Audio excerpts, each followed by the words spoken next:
Hello, everybody. Good evening. Happy holiday time. I don't know, we have people from all over the world in here, but here in North Idaho, we are having super warm days, and those of us that like winter sports are like, come on, bring on the snow. So we're waiting. I don't know about you guys. Okay, super quick.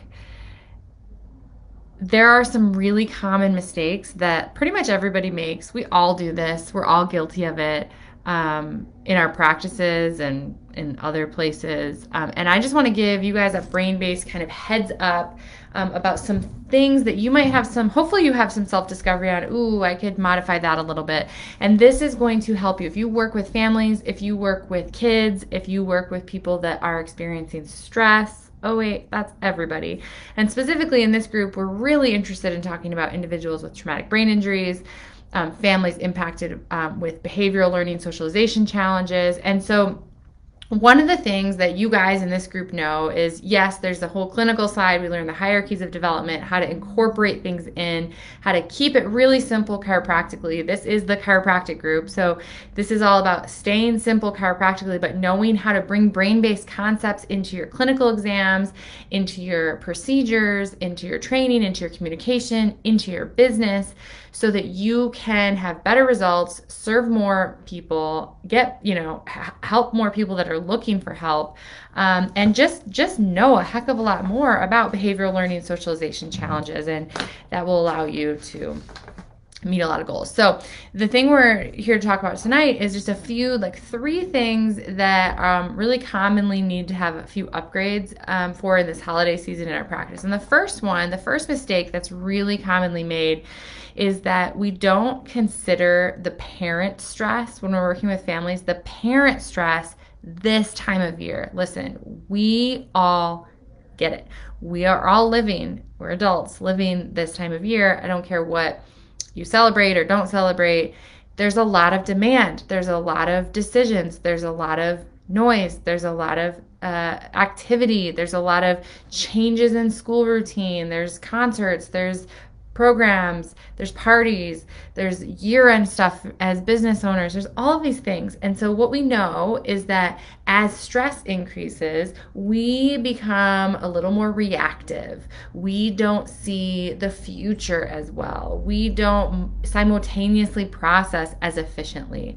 And so it's really important, just like at the end of the year, you're checking in hopefully with your CPA, you're making sure that you've got everything dialed in for year-end tax prep and business prep. You're looking at your staff and saying, are we doing bonuses? Are we doing parties? Did we hit our goals? Those type of things. The other thing that I highly encourage, especially between the holidays here, and then the first really couple weeks of January as well, is looking at making sure that you are giving very specific short-term goals to every single patient or family that you work with. Listen, they may be long-time patients. They've been with you forever. Maybe they're just new patients and we have longer-term goals. We're getting to our first re-exam. It's so important right now to give a short-term tangible, something they can really see type of goal to get them through this space.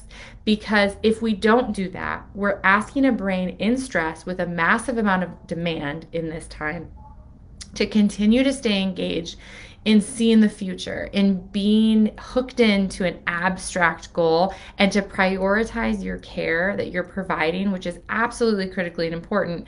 But if we don't tie that into a very tangible and specific short-term goal, hey, we're going to celebrate when Johnny has whatever the appropriate, we teach you how to make these appropriate goals in the academy, but, when Johnny has a day where he doesn't have a wet night, and if that's an appropriate short-term goal, or even though we're seeing that Johnny's having some more stress in school right now, which makes sense because we're in the holidays and there's a lot of different factors with that, we're going to celebrate when we have a morning routine going to school like we used to every day. We're going to celebrate when we have one day of successful morning routine. And I'm going to recommend that you maybe get him in here and get him checked a little more frequently during this time, because we've seen regret. We've seen a little bit of pulling in. We've seen some things come back, which is common, doctors, during this holiday time because of the increased demands of processing and therefore stress, and therefore triggering changes in our neurology, decreased adaptability. And so you have to frame that for parents by saying, if that's what's happening, which is common to happen, by making sure that you're giving them something specific, framing it, educating them on why it makes sense that with increased demand during this time, that we see it commonly, that we may see some backslide, we may see some behavioral or some of the challenges that we saw before, maybe tics or OCD or things that we had come through, maybe some of those have come back. So that's where we want to give our brain-based concepts. We want to give our brain-based education, patient education, to say, listen, we can see that because we're slipping back, we need to do a couple things. We need to, one, improve adaptability, right? And we do, one of the ways that we do that, the clinical tool we use, is making sure that we have a clear and efficient nervous system. So we need to make sure if he's on once a week, we might want to get him in here twice a week through the holiday season and see, what we can do to help boost his adaptability and resilience to stress. Two, obviously we want to decrease stress where we can, but this is a super stressful time of year. We'll talk about that in the next points. But that's normal, and that's okay, and you're not failing, parents. It's important to talk to them about that, because it's normal. It's very normal at this time of year. And so we want to improve adaptability. We want to control the food and the sugars and the food dyes and all of that where we can, reduce them. But we also want to use some of these brain-based concepts. If Johnny's really struggling, with his routine to go to school or after school, and we're having big emotional outbursts or whatever, let's use a brain-based concept of creating more prediction and control around those times. In the Focus Academy, we teach this and call this a prediction peg. This is where you might use like a social story. It's called in like some other circles, but it's a little bit different here in how we apply it. You want to say, okay, so if that's a difficult time, like, hey, what's the hardest time? What's the biggest thing you're seeing struggles with right now, mom and dad?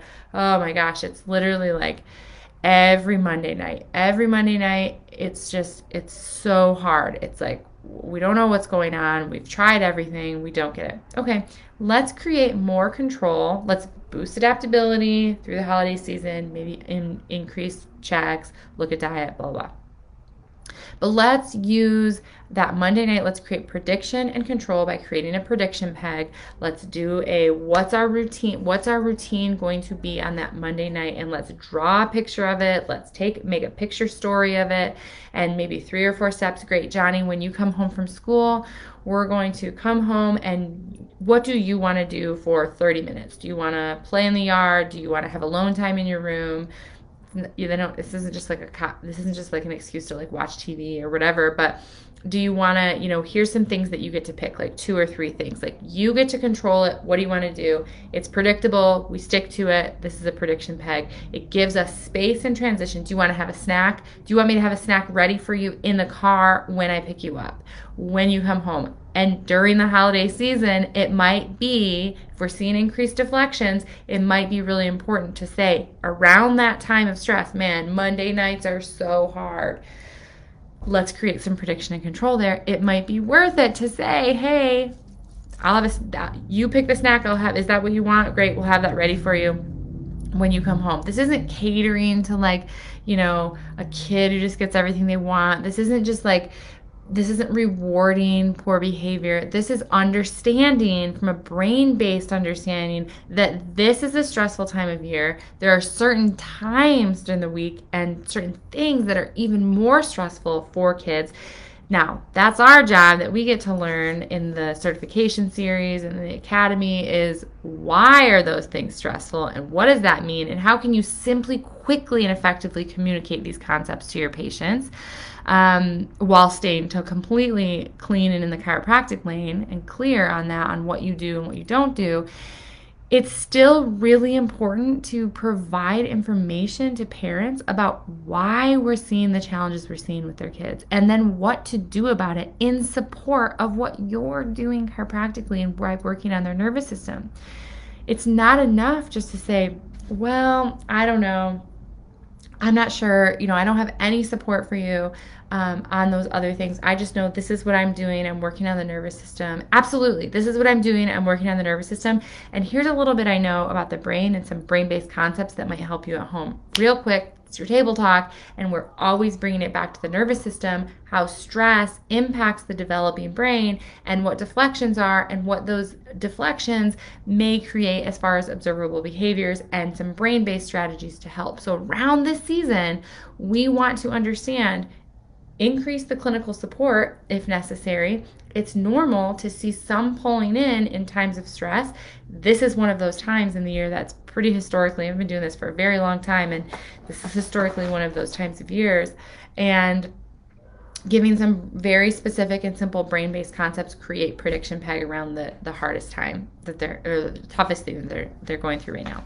The second thing is, we talked about it a little bit, is transitions. There are so many changes in schedule this time of year. There are so many transitions. There's so many, like, oh, we have this program on Tuesday night, and we have this thing at the gymnastics place. We have, the Christmas party on Thursday night, and then we have this, and we have all of these different things. Listen, they're fun, they're exciting, and a lot of people think, well, they're fun and exciting, so they won't stress my kid. There's a fine line between excited and overload and anxious, and anxiety and stress and increased behaviors because of a stress response. That's not always clear to parents, and it's not always clear to doctors. So don't play into this. Don't feed into this. I get it. We all have schedule changes. We take a week off at Christmas. We close for 1 week between Christmas and New Year's. Here's the thing. Try to keep as much stability and predictability in your schedule at your office as possible. If you're closing, like we close that week, okay, we're just closed. We're not doing extra. We're trying not to make things really complicated for the families because we're closing. We're closing that week. They know we always close that week. We give them a lot of preparation, a whole month, and then we're not moving their schedules around a bunch. I get it. Sometimes you have to, but try not to, because what's going to happen is your office, your service is going to become just another thing that's just getting in the way of all the other things. We know that this is foundational. Healthy, efficient, communicating nervous system that's adapting is foundational to health and resilience. And that's so critical right now, and especially this time of year. So we want to do everything we can to keep our side of the road clean, to not add another demand, to keep it predictable, to keep it feeling in control and an easy part of their schedule.